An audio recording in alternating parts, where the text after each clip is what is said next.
Check this out. We're in the environment of pit bulls, fighters, those who stay in the trenches. This is Sway. I'm hanging out with my man Dante. Listen, I got my man Drew right here. This is my entourage. When I walk into the ring, this is who's with me right here. DJ Enough right here. This is my entourage. You see, I'm hurt. Right here. Okay? Warrior's hurt. All right, you're watching Dante's Boxing Nation. That's what it right is. Here. That's it. That's Nice, it. nice. Just recording. Thank you. This thing is coming from. Right. Dante's Boxing Nation, what's going on, guys? You know, I am really getting sick and tired of the injustices that exist in the sport of boxing today. I mean, they are really starting to spill over with the political, racial double standards that we see every single day. And I'm gonna tell you right now, I'll be damned if you think I'm gonna keep my mouth shut when it comes to the extreme hypocrisy. So let's go ahead and get into this. So after I finished watching Sergey Kovalev against Najib Mohammadi, of course, Jim Lampley, Max Kellerman, and Bernard Hopkins, they all give their thoughts after the fight. Now, what I find interesting is, of course, Max Kellerman and Jim Lampley, they are just talking about how great of a fight Kovalev-Ward versus Sergey Kovalev would be, right? Oh, that would be such a great fight, and et cetera, right? Now, what shocked me was when Max Kellerman said that the biggest fight that can be made below the heavyweight division is Kovalev-Ward versus Sergey Kovalev. Now, understand something, guys. There's so much to say about this. I don't know where to start almost. But let me start by saying this. I would love to see Kovalev-Ward versus Sergey Kovalev. That is a big fight. Is it the biggest fight below the heavyweight division? Absolutely not. You know why? Because the last time I checked, and the last time I heard people like Max Kellerman and Jim Lampley talk about Triple G, they were leading all of us to believe that it was Golovkin that was the biggest thing in boxing right now below Floyd Mayweather. He is the biggest thing in the sport right now, right? We see this man selling out arenas fighting against complete bums, right? And I'm not saying Willie Monroe is a bum, because he's not a bum, but it's just the fact it's not Willie Monroe's fault that he only has 6 knockouts and he's not on the level of an Kovalev-Ward or a Sergey Kovalev or, you know, fighters of that caliber, right?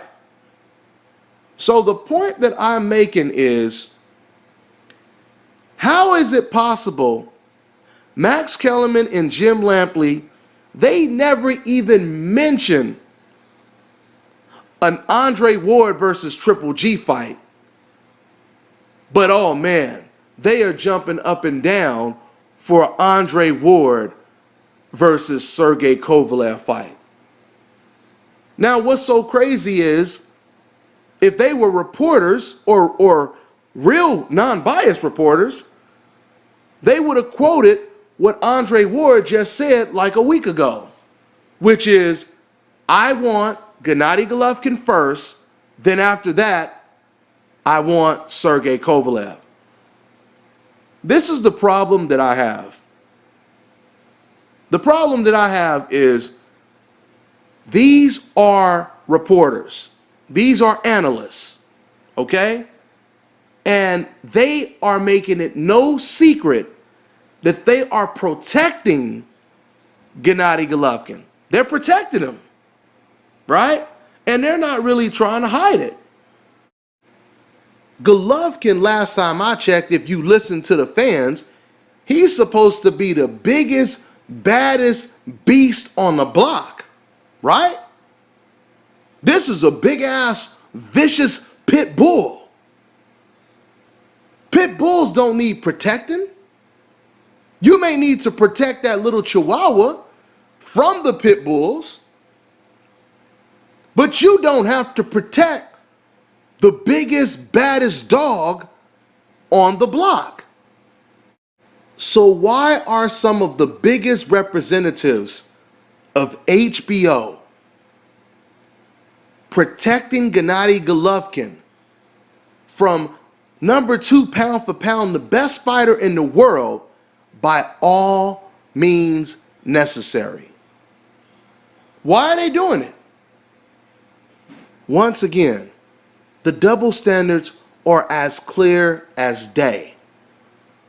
Because when it came to fighters on the coincidental list, like Floyd Mayweather, what did they keep saying about Floyd before he fought against Manny Pacquiao? All Floyd Mayweather cares about is money. All he cares about is protecting his record. He just cares about being undefeated. And he just fights opponents that he knows that he can beat, and so on and so forth. Right? But now we find out the whole truth. We find out these fans that were saying that, they didn't mean that about Floyd Mayweather. They really meant this about Gennady Golovkin. And they are actually proud of protecting Golovkin's undefeated record. Right? They don't care who Golovkin fights as long as it is a guaranteed win. And they certainly don't want Golovkin to lose to someone on the coincidental list. Because trust me, guys, they won't be as hurt if he loses to a guy that's not on the coincidental list. But don't let it be Andre Ward. Don't let it be Adeslani Lara. Don't let it be Demetrius Andrade. Don't let it be anyone like that. This is so political that it is a damn shame what the boxing establishment is allowing fighters to do in the sport, and backing them and making them feel comfortable with doing it. Right? This is the exact same thing that happened in the Nonito Donaire versus Guillermo Rigondeaux situation. This is the exact same thing. Rigo calls out Donaire for a good 2 years. And all you hear is Larry Merchant, because Larry Merchant was still working. He was still on assignment at the time. Larry Merchant and Jim Lampley trying to protect Nonito Donaire from the little Guillermo Rigondeaux. Trying their damnness to protect Donaire. They did the same thing that they're doing with Golovkin right now. You got Larry Merchant and Jim Lampley. Matter of fact, I remember when Guillermo Rigondeaux was beating the hell out of Tion Kennedy. Jim was calling the fight. During the fight, Jim Lampley is saying, I sure would love to see Gamboa versus Guillermo Rigo, or Guillermo Rigondeaux versus Gary Russell Jr. Oh, those would be some great fights, right? Yeah, two fighters from the coincidental list fighting against each other. Process of elimination, right? But wait, this is the funny part. The funny thing is, he's asking for these fights, and this is when Guillermo Rigondeaux is fighting at 122, and Gary Russell is at 126. Gamboa is like 126, 130 plus, right? Meanwhile, the only name that's actually in Guillermo Rigondeaux's division is Nonito Donaire, right? So you would rather Rigo fight some guys at another weight class instead of him fight the quote-unquote top 3 pound-for-pound best fighter in the world, Nonito Donaire. Wow, doesn't that make sense? Doesn't that make a whole lot of sense? Right? I remember Larry Merchant, he was so damn disgusted. He said on one occasion, I don't want to see that fight. No one wants to see Guillermo Rigondeaux versus Donaire. I want to see Donaire versus Abner Mares or someone like that. Basically saying, we don't want to see no damn fighter from the coincidental list fighting against Donaire. If Donaire is going to lose, let it be to Abner Mares, goddammit. That's pretty much what Larry Merchant was saying, right? And fast forward to present day, and here they are, Jim Lampley and Max Kellerman with a new fighter to protect, Gennady Golovkin. You know, it was really interesting when Max Kellerman said, this is the biggest fight that can be made. Andre Ward versus Sergey Kovalev.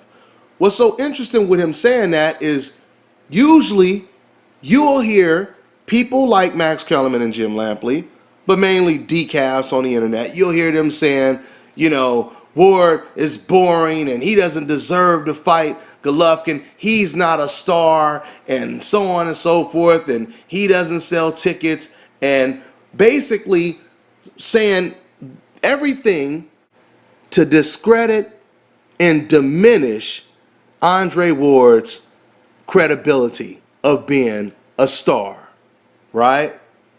Trying to make him as irrelevant as possible to take a little pressure off of their favorite fighter, Golovkin, so it makes it more easier for him to avoid Andre Ward, right? But what's so comical about this is when it comes to Golovkin versus Ward, Ward ain't no star. That ain't no big fight. No one wants to see that, right? Now, all of a sudden, when this Ward moving up to 175 and fighting against Sergey Kovalev, oh, now it's the biggest fight that can be made below the heavyweight division? How can Ward versus Sergey Kovalev be bigger than Ward versus Golovkin when you guys are telling me that the sport would be dead if it wasn't for Golovkin?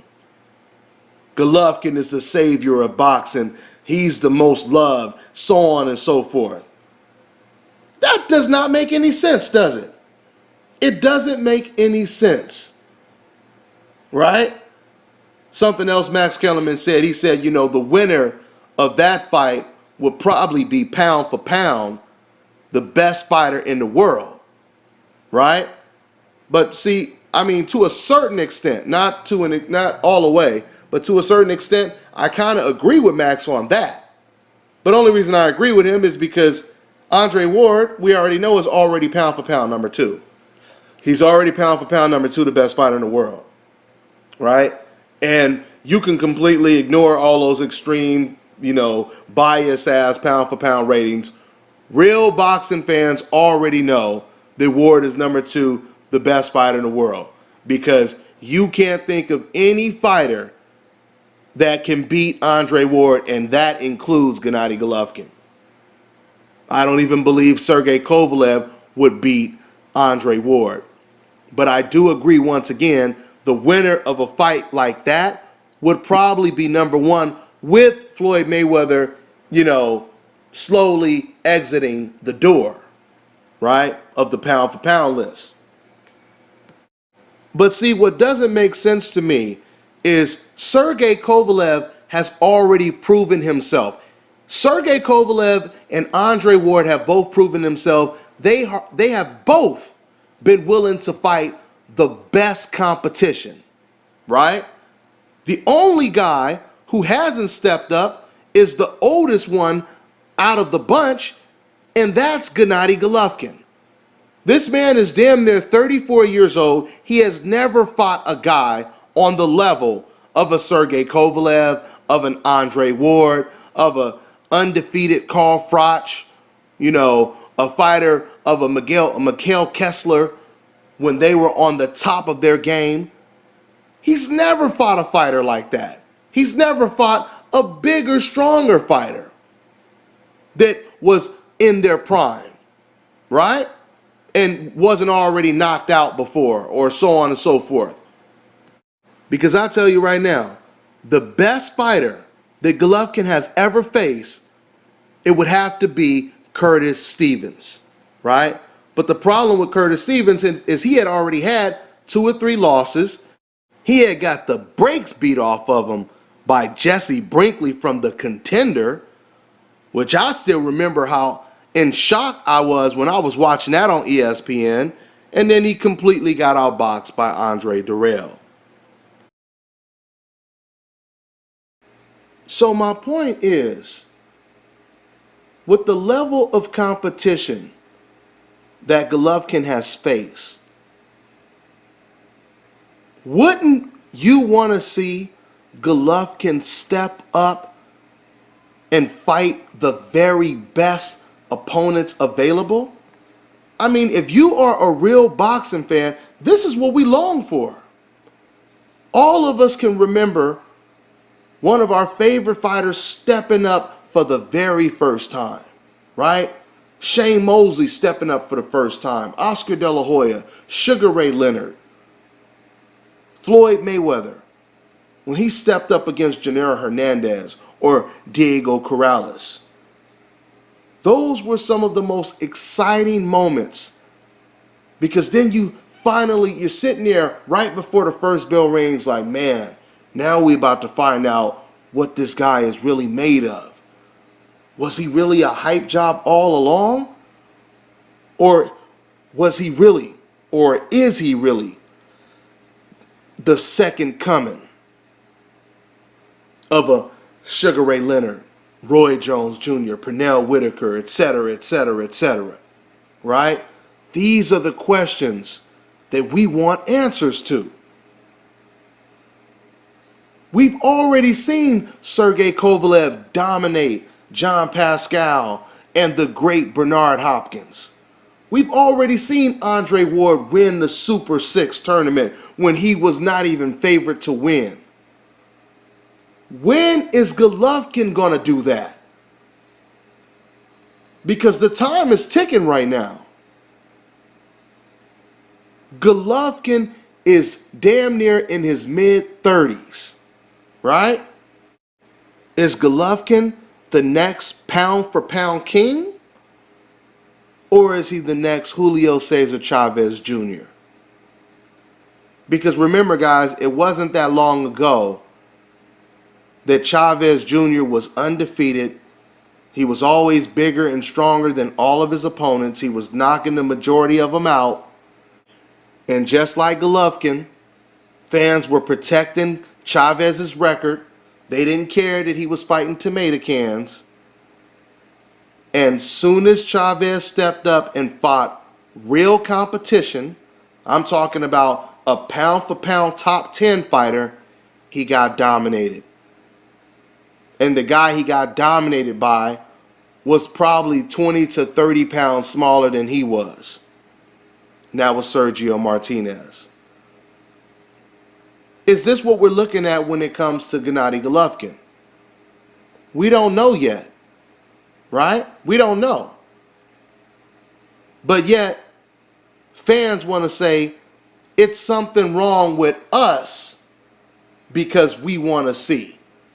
We want to see how Golovkin does in the playoffs. We want to see if he can get past the playoffs and then win the finals, win the Super Bowl, right? But Golovkin fans, I should say, they want to call you names just because you want to see him fight the best. Oh, but when it came to Floyd Mayweather, Floyd fighting the best wasn't even enough. You know what? Let's get into some real talk. Let's really take the whole truth to a whole nother level. Now, there is a journalist / reporter out there, not even going to say his name. I think we all know him, at least us real boxing fans. He's been around for quite some time. But this man had the audacity, the nerve, to basically say, the people that are criticizing Golovkin, I'm just going to be straight up and be honest. Those people are just racist. This is what this man said. Can you believe this shit? This is what he said. You guys have to understand something, man. There is a responsibility involved when you are a journalist. Okay? You are held accountable for every single thing you say. For this man to say, fans that want to see a 33-year-old man fight a pound-for-pound top 10 fighter. Fans that want to see this 33-year-old man fight better competition than Willie Monroe. You're going to call them racist? As a reporter, you're going to call them racist. Understand something. It's nothing wrong with exposing racism.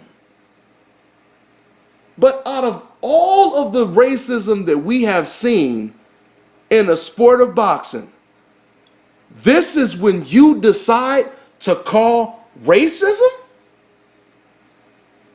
So that's what it is. So Golovkin is just dealing with a whole bunch of racism, right? Okay. I'm sure Gennady Golovkin is dealing with racial death threats like Tim Bradley did when he beat Manny Pacquiao, right? I'm sure Golovkin's wife or his girlfriend is being racially harassed on the phone by racist fans calling his wife all type of racist stuff, right? After Erislandy Lara got robbed, because that's what I'm going to call it, a robbery. After Lara got robbed in the Canelo Alvarez fight, guys, do you know that Canelo fans had the audacity to sink so fucking low that they gained access to Lara's wife's phone number while she was pregnant, calling her all kind of racial shit because of the skin color of her husband, saying that her baby was a half monkey, etc., etc. Oh, this was reported.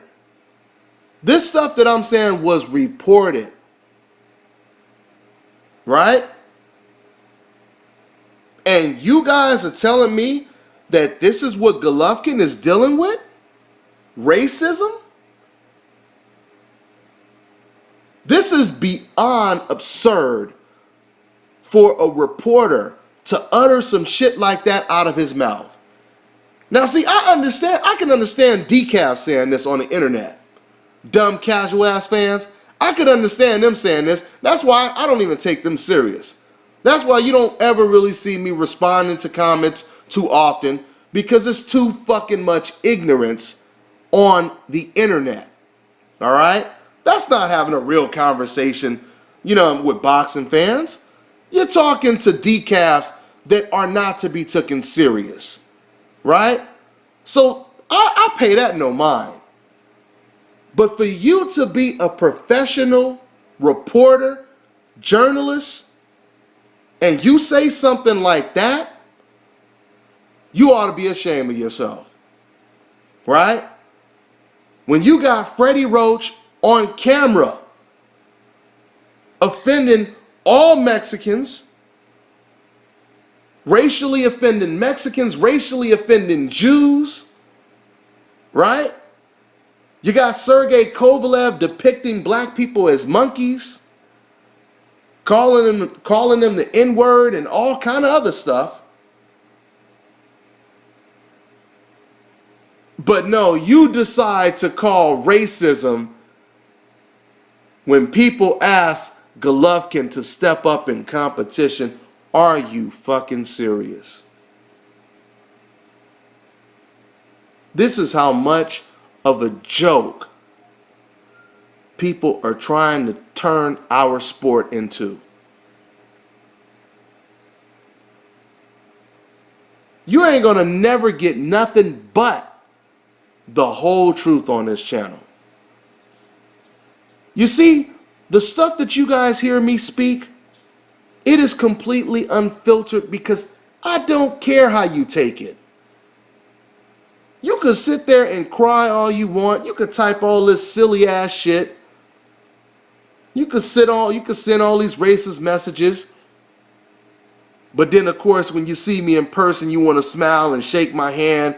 Yeah, hey, Dante's Boxing Nation, blah, blah, blah. And I'm not saying everyone is like this, but we know a corner of these fans that I meet, because ain't none of them ever gonna come up to me and say some crazy shit. Because they know I would knock the hell out of their damn ass.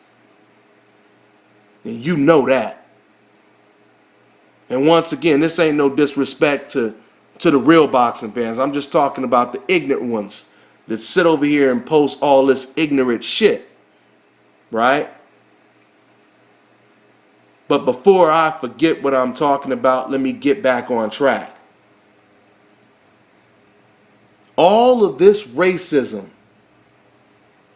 that we endure, all of the racial distractions, because that's all it is a distraction. This is boxing, man. We are supposed to love the sweet science. We are supposed to love the way a person could slip a punch, catch you with a check hook, catch you with a beautiful jab, knock you out with a body shot, etc., etc. It's supposed to be about boxing. It's not supposed to be about all this ignorant other stuff. Right? When are we going to allow this to just be about boxing? When are we going to do it, guys? Back to this hypocritical ass reporter. This man, he reads these comments. He sees the comments on Instagram, Twitter, regular blogs, Facebook, YouTube, you name it. He sees all these racist messages. Come on, man. We already know what time it is. We know that 80% of the racist messages that are posted on the internet are directed towards blacks. But this man wants to call out racism to defend Gennady Golovkin, a man that is 33 years old, has never fought a pound-for-pound champion, and is loved more than anybody in the sport of boxing. Oh yeah, he's dealing with racism. Right, that makes a whole lot of sense. That makes a whole lot of damn sense. I'll close with this. Golovkin is a very good fighter. I believe that he is the best middleweight champion or the best middleweight fighter in the world right now. And it's not Golovkin that makes himself look that bad. It is his fans and it is his trainer. I respect Abel Sanchez. Abel Sanchez is a great guy. He's a nice guy. But the stuff that Abel Sanchez says to defend Golovkin, he is not doing Golovkin any favors. Okay? Saying that Willie Monroe is a bigger name than Edeslani Lara, and Lara doesn't deserve to fight Golovkin, when we just seen Lara fight Canelo on pay-per-view, and Lara made over $1 million, and most people believe that Lara beat Canelo. To say he doesn't deserve Golovkin, but Willie Monroe does, you sound ridiculous. And you're making Golovkin look bad. It's not Golovkin's fault. But the point that I'm making is the powers of the sport of boxing that are trying their best to protect and defend Golovkin. You could try to protect him all you want, but just like I said in the Guillermo Rigondeaux versus Donaire situation, you could protect Donaire all you want. You could try to make him look good even after he lost to Rigo. But one thing you will never be able to do is make these guys better fighters. You can sit over here and tell the world whatever you want to tell them, but you cannot help them with their skill set. You can't help them with their defense. And eventually, the truth will rise to the top. No matter how much you love or hate these fighters. I'm on to the next one.